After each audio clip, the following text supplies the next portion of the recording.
Sepasang suami istri ini ditemukan tewas secara mengerikan di dalam rumahnya. Bagian tubuh termutilasi, terdapat banyak luka tusukan di tubuhnya. Bahkan hal yang paling mengerikan adalah salah satu kepala dari mereka direbus di dalam panci. Lantas, siapa yang tega melakukan hal yang sekeji itu dan apa motifnya? Oke, sebelum lanjut, gue ucapin selamat datang di Bilik Waktu. Waktu adalah teka-teki dan kita adalah pemecahnya. Langsung aja, daripada penasaran, mari kita kupas tuntas. Pria yang memiliki nama lengkap Joel Guy SR adalah seorang pria yang berusia 61 tahun. Dan Lisa Guy yang berusia 50 tahun adalah pasangan suami istri dari Knoxville, Tennessee, negara bagian Amerika Serikat. Joel adalah seorang perancang teknik perpipaan dan Lisa adalah seorang administrator akun hutang sumber daya manusia. Namun pada saat itu Joel baru aja pensiun dan sedangkan Lisa beberapa hari lagi mendekati hari pensiunnya. Nah, keduanya ini mempunyai rencana buat pindah dan hidup damai di rumah yang terletak di pegunungan milik mendiang ibu Joel yang berada di Surgonsville. Tempatnya itu berjarak sekitar 90 mil dari rumahnya sekarang. Nah, di Surgonsville ini, keluarga besar Joel juga menanti mereka. Bahkan, sebentar lagi akan diadakan reuni Natal di sana. Pernikahan Joel dan Lisa adalah pernikahan kedua Joel. Dan dari pernikahan sebelumnya, Joel dikaruniai 3 orang putri. Sedangkan dari pernikahan dengan Lisa, dia dikaruniai 1 anak laki-laki yang bernama Joel Michelle Guy Jr. yang lahir pada tahun 1988. Dikit gambaran mengenai Michelle, dia adalah orang yang suka menyendiri dan bahkan di usianya yang menginjak 28 tahun, Michelle ini masih bergantung secara finansial pada orang tuanya. Ya kalau bisa dibilang Michelle tanpa orang tuanya nggak bisa apa-apa pak. Walaupun dikenal sebagai orang yang pendiam, tapi Michelle juga dikenal sebagai orang yang pintar. Terbukti bahwasanya dia menekuni pendidikannya dan saat itu dia kuliah dengan keinginan menjadi seorang dokter bedah plastik. Nah saat kuliah inilah Michelle juga mendapatkan fasilitas dari orang tuanya berupa tempat tinggal dan segala sesuatu berupa uang saku dan sebagainya. Orang tua Michelle lah yang menanggung kehidupannya di sana. Tapi karena saat itu kedua orang tuanya akan pensiun, mereka berpikir bahwasanya mereka juga akan menghentikan aliran dana ke Michelle. Karena di sini mereka juga berpikir bahwasanya Michelle sudah dewasa dan selayaknya dia sudah bisa mencari nafkah sendiri gitu. Selain itu juga mereka berpikir supayanya Michelle ini hidup secara mandiri pak dan gak bergantung kepada orang tuanya. Karena di sini orang tuanya juga udah gak akan kerja. Di hari itu bertepatan di hari Kamis 24 November 2016, seluruh keluarga Joel berkumpul di rumah keluarga mereka di Golden Viewland. Nah di situ berkumpullah anak-anak Joel dan cucu-cucunya. Dan pada saat berkumpul, Joel dan Lisa bilang kepada anak-anak perempuannya bahwasanya mereka telah menjual rumah mereka dan berencana untuk pindah dalam waktu dekat. Nah pada saat waktu berkumpul keluarga itu pak, nampaknya Michelle juga nggak hadir di sana. Dan oleh karena itulah Joel dan Lisa berencana untuk bilang bahwasanya mereka akan menghentikan aliran dana atau membiayai kehidupan Michelle. Karena mereka juga udah pensiun dan tentunya mereka udah gak punya penghasilan lagi pak. Joel dan Lisa juga berencana untuk mengatakan kepada Michelle bahwasanya dia dan istrinya akan pindah dan menjual rumah mereka yang lama. Dari sini belum sempat diketahui nih entah Joel atau Lisa pernah mengatakan hal ini kepada Michelle atau belum. Karena sehari setelah mereka berkumpul keluarga, Joel dan Lisa nggak kelihatan lagi pak. Salah satu rekan kerja Lisa merasakan sedikit khawatir ketika di hari itu bertanggalkan 25 November, tepatnya di hari Jumat. Lisa nggak masuk kerja. Nah saat itu Lisa bekerja di Jacobs Engineering di Oak Ridge. Nah tempat di mana Lisa menjadi seorang administrator akun hutang sumber daya manusia.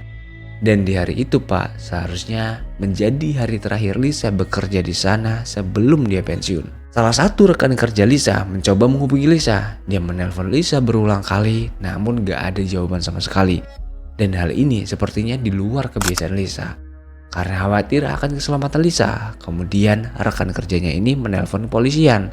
Dia bilang bahwasanya Di hari itu, Lisa nggak masuk kerja dan itu di luar kebiasaannya. Maka dari itu, rekan kerjanya ini minta bantuan kepada kepolisian untuk memeriksa Lisa apakah baik-baik aja di sana. Para petugas yang mendapat laporan ini, mereka langsung bergerak ke rumah Jules dan Lisa yang terletak di Golden View Lane.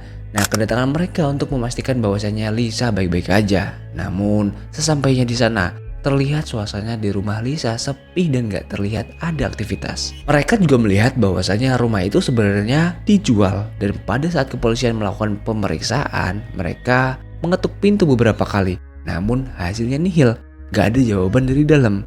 Hal ini sontak aja membuat kepolisian sedikit curiga dengan kondisi ini. Ditambah mobil Lisa masih ada di garasi. Yang ada kemungkinannya Lisa masih ada di dalam rumah.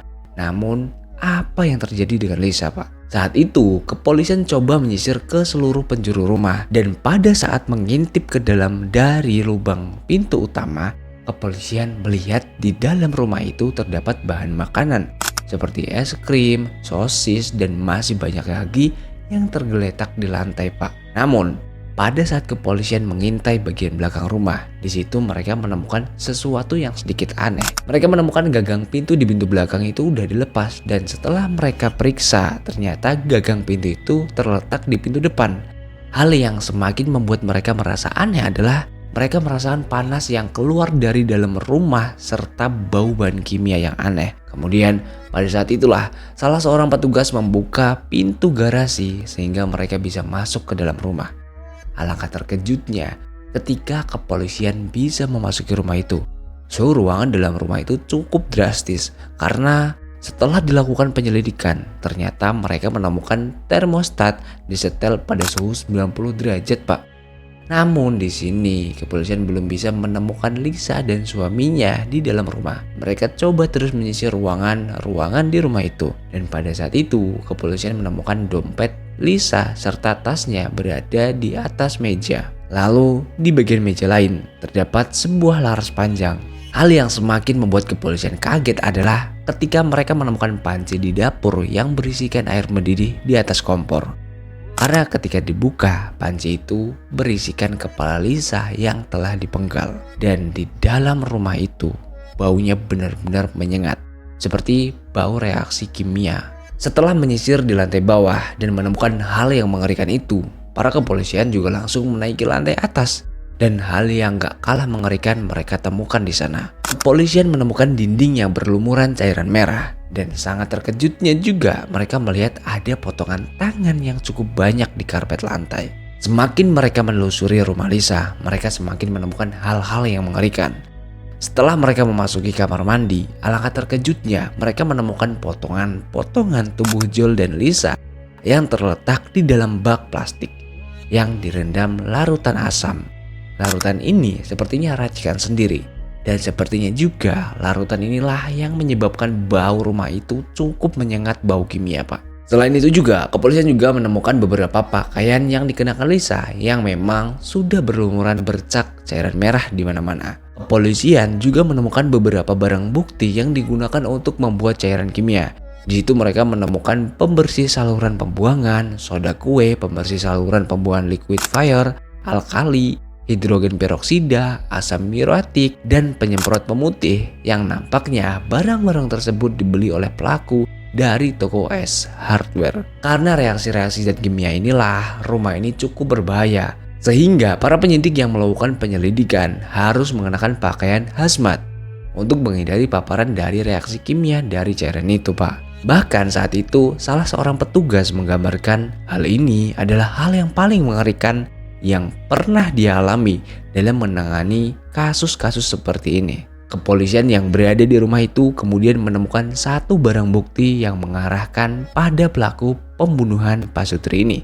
Pihaknya menemukan sebuah catatan mengenai motif pembunuhan, rencana pembunuhan, bahkan dalam catatan itu terperinci secara jelas hal apa yang akan digunakan, bagaimana cara untuk menyingkirkan Lisa dan Jules, bahkan bagaimana menghilangkan jejaknya setelah dia melakukan pembunuhan. Dan dari catatan inilah tertuju salah satu pelaku, yaitu anak Jules dan Lisa sendiri. Yap, penyelidikan tertuju pada Michelle, Yang kemudian Michelle ditangkap sehari setelah kejadian penemuan mayat itu. Dan terbukti juga catatan-catatan yang ditemukan kepolisian adalah catatan yang ditulis oleh Michelle. Pada saat itu, FBI menangkap Michelle di luar apartemennya yang berada di East Baton Rouge, Paris pada hari Selasa, saat dia sedang berjalan menuju mobilnya di tempat parkir. Di dalam mobil itu juga kepolisian menemukan barang bukti yang semakin memperkuat bahwasanya Michelle pelakunya. Kepolisian menemukan alat penghancur daging yang sepertinya alat ini akan digunakan untuk melebur daging kedua orang tua Michelle. Pada saat dilakukan interogasi, Michelle nggak menunjukkan raut muka bersalah sama sekali. Dan malah di sini nampaknya Michelle cukup bangga atas tindakan yang dia lakukan. Mungkin di sini pikirannya udah melenceng. Pada saat dilakukan otopsi, Joel pada saat itu menderita 42 luka tusukan akibat benda tajam yang cukup parah. Dan selain itu juga terdapat 12 bekas luka goresan di tulang rusuknya, Pak. Dan di bagian tubuh lain yang tentunya sudah termutilasi secara brutal. Sementara hasil dari otopsi tubuh Lisa, dia mendapati 31 kali luka tusukan yang mana hal ini mengakibatkan 9 tulang rusuknya patah. Dan begitu juga tubuhnya dimutilasi jadi beberapa bagian. Bahkan yang lebih mengerikan adalah kelapa si Lisa direbus ke dalam panci, Pak. Dan pada saat ditemukan, tubuh mereka berada di dalam 2 wadah plastik berukuran 45 galon yang berisikan campuran cairan kimia tadi, Pak. Hal ini adalah sebagian upaya untuk melarutkan tubuh mereka dengan cepat dalam larutan asam buatan sendiri. Namun, pada saat penyelidikan, kepolisian juga menemukan bahwasanya tangan Michelle mengalami luka. Dan diketahui juga Michelle sempat berobat dan membeli perban. Pada saat penyelidikan, kepolisian juga menemukan bahwasanya tangan Michelle terluka dan diketahui juga Michelle sempat berobat dan membeli perban. Karena pada waktu itu sidang kasusnya terkendala COVID-19, sidang atas kasus ini dilaksanakan di tahun 2020. Michelle divonis bersalah atas 2 tuduhan pembunuhan berencana tingkat pertama, 3 tuduhan pembunuhan berat, dan 2 tuduhan penganiayaan terhadap mayat. Dia dijatuhi hukuman penjara seumur hidup. Di sini nggak ada seorang pun yang benar-benar mengetahui detail semua yang Michelle lakukan di hari itu. Karena pada saat interogasi, Michelle nggak bersaksi dan nggak pernah berbicara tentang kejadian di hari itu. Yang jelas, motif dari Michelle adalah uang. Karena dari catatan Michelle, di situ terperinci bagaimana misalnya nanti dia akan mendapatkan warisan termasuk asuransi jiwa, rumah, mobil, SUV, perahu. Dan karena dari catatan Michelle, di situ terperinci bagaimana dia akan mendapatkan warisan termasuk asuransi jiwa, rumah, mobil, dan berbagai lainnya. Dan dari asuransi jiwa sendiri, nantinya Michelle akan mendapatkan uang sebesar 500.000 US dollar dan kemungkinan lebih dari itu. Inilah yang menjadi motif utama tindakan keji Michelle. Dan demi uang itulah dia dengan teganya mengeksekusi dengan kejinya kedua orang tuanya sendiri yang telah merawatnya sedari kecil. Dan itulah tadi kasus yang gue bahas di hari ini. Gimana menurut kalian? Cukup mengerikan bukan? Perlu diingat dan sekali lagi gue tegaskan bahwasanya kasus-kasus yang gue bahas di channel ini bukan bertujuan untuk kalian tiru. Tapi dari kasus ini, mari kita ambil pelajaran positifnya yang bisa kita ambil. Dan belajar dari kasus ini juga, jangan sampai hal serupa terjadi di lingkungan kita. So, kasih pendapat kalian di kolom komentar. Dan gua minta maaf kalau ada salah kata dalam menyampaikan informasinya. See you di next video dan jangan lupa klik tombol subscribe, itu gratis, Pak.